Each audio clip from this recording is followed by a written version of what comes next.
أعوذ بالله من الشيطان الرجيم. بسم الله الرحمن الرحيم. يا أيها المزمل قم الليل إلا قليلا نصفه أو انقص منه قليلا أو زد عليه ورتل القرآن ترتيلا إنا سنلقي عليك قولا ثقيلا إن ناشئة الليل هي أشد وطئا وأقوم قيلا إن لك في النهار سبحا طويلا واذكر اسم ربك وتبتل إليه تبتيلا رب المشرق والمغرب لا إله إلا هو فاتخذه وكيلا واصبر على ما يقولون واهجرهم هجرا جميلا وذرني والمكذبين أولي النعمة ومهلهم قليلا إن لدينا أنكالا وجحيما وطعاما ذا غصة وعذابا أليما يوم ترجف الأرض والجبال وكانت الجبال كثيبا مهيلا إنا أرسلنا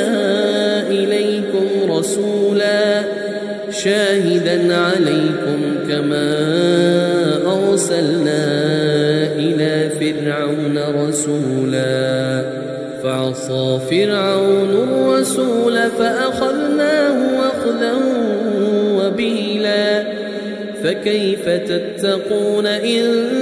كفرتم يوما يجعل الولدان شيبا السماء منفطر به كان وعده مفعولا إن هذه تذكرة فمن شاء اتخذ إلى ربه سبيلا إن ربك يعلم أنك تقوم أدنى من ثلثي الليل ونصفه وثلثه وطائفة من الذين معك والله يقدر الليل والنهار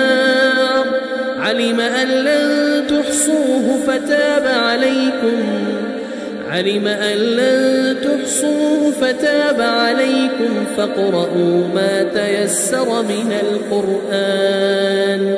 علم أن سيكون منكم مرضى وآخرون يضربون في الأرض يبتغون من فضل الله وآخرون يقاتلون في سبيل الله فاقرؤوا ما تيسر منه وأقيموا الصلاة وآتوا الزكاة وأقرضوا الله قرضا حسنا وما تقدموا لأنفسكم من خير تجدوه عند الله هو خيرا وأعظم أجرا واستغفروا الله